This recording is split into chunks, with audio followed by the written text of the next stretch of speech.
мұғалімі Елмұратова Ұлжан Қанатқызы. Және де бүгінгі біздің жаңадан өтетін тақырыбымыздың аты ол қазақтардың дәстүрлі дүниетанымы. Және де оқу мақсаттары қазақ халқының дәстүрлі дүниетанымын анықтау үшін әдет, ғұрып, рәсім, салт, дәстүр, діл, яғни менталитет ұғымдарын пайдалану. Екінші оқу мақсатымыз қазақ халқының рухани адамгершілік құндылықтарын, салт дәстүрлерді зерттеу негізінде түсіндіру.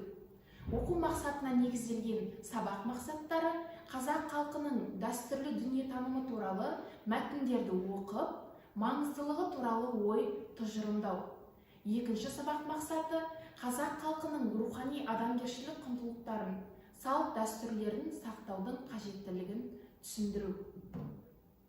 Оқушылар, сіздер бұрынғы сыныптардан білесіздер, жалпы мәдениеттің не екендігіне. Мәдениет деп отырғанымыз ол ұлт өмірінің айнасы, ғасырлар бойы үзілмей келе жатқан халықтың рухани келбеті, мейірімі және парасат пайымы. Және де мәдениет ол екіге бөлінеді. Оны да сіздер білесіздер, ол бірінші материалдық мәдениет, және екінші ол рухани мәдениет. Материалдық мәдениетке тоқталатын болсақ, материалдық мәдениет, яғни біз оны қолмен ұстай аламыз және оны көре аламыз.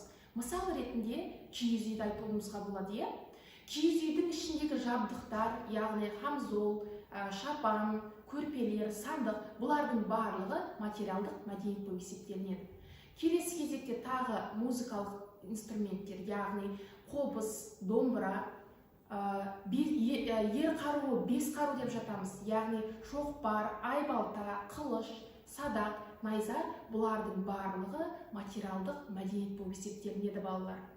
Келесі кезекте бізде рухани мәдениет. Рухани мәдениет дегеніміз не? Материалдық мәдениетті егерде біз қолмен ұстай алатын болсақ, көре алатын болсақ, ал біз рухани мәдениетті тек қана сезе аламыз. Яғни рухани мәдениет деп тұрғанымыз не? Ол адамның өзіне және басқа адамдарға дүниеге қатынасын реттейтін дәстүрлер мен құндылықтардың жиынтығы болып есептелінеді.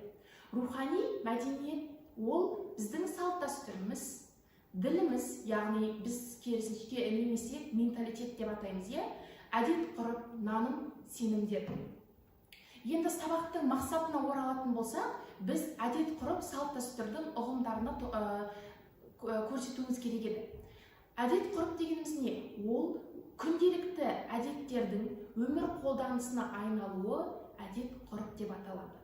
Ал оның бір жола өмір заңдылығына айналуы ол салт дәстүр деп аталады. Енді келесі кезекте тағы бір ұғым ол рәсім. Рәсім дегеніміз не? Символдық мән мағынадағы әлдеқандай оқиғаларды немесе күндерді мерекелеуге арналған әрекеттер. Мысалға, бесікке салу, тұстау кесу, жерлеу, нәрестені қырқынан шығару, сүндетке отырғызу, құйрық бауыр асату сияқты өте көптеген біздің қазақтың рәсімдері бар. Келесі кезекте діл, яғни ол менталитет.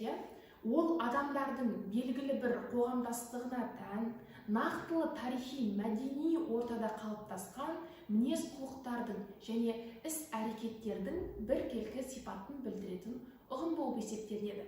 Ал осы діл, бұл қазақ халқының ділі деп біз не айтамыз? Ол әдет ғұрыптарын, діни наным сенімдерін, ырымдар мен пайымдарды, көшпелі тұрмыс бейнелері және өзіндік көзқарастарынан тұратындығын білеміз. Келесі кезекте жалпы қазақ халқының ежелден орныққан әдеттік ұстанымдары мен нормалары және ырымдары мен тыйымдары бар, балалар, білесіздер. Олар, мысалға, халық арасында көп қайталағандықтан ол дағдыға, үйреншікті іс-әрекетке айналған. Мысалға, үлкен келсе жол берген, құдаға бас берген, күйеуге төс берген, қонақжайлық істері, келіннің сәлем салу сияқты күнделікті бұлжытпай орындайтын ұстанымдары болған. Бұлардың барлығы біздің күнделікті дағдыға айналған іс-әрекеттеріміз есептелінеді. Енді балалар, сіздерге қазір бірінші тапсырманы көрсетемін.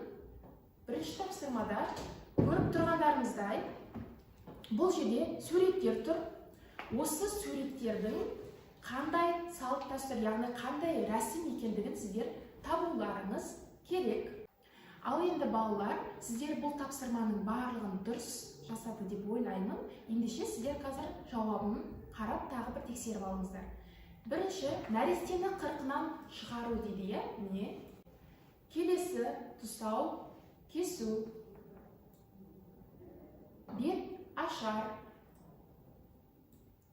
бесікке салу, құйрық бауыр асату, төркіндеу. Яғни дәл осылайша біз тапсырмамызды аяқтадық. Жарайсыздар. Келесі біздегі тапсырмамыз екінші тапсырма.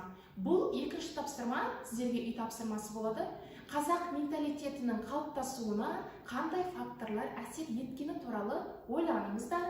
Қазақ халқына қандай дүниетанымдық ұстанымдар мен мінез құлық белгілері тән.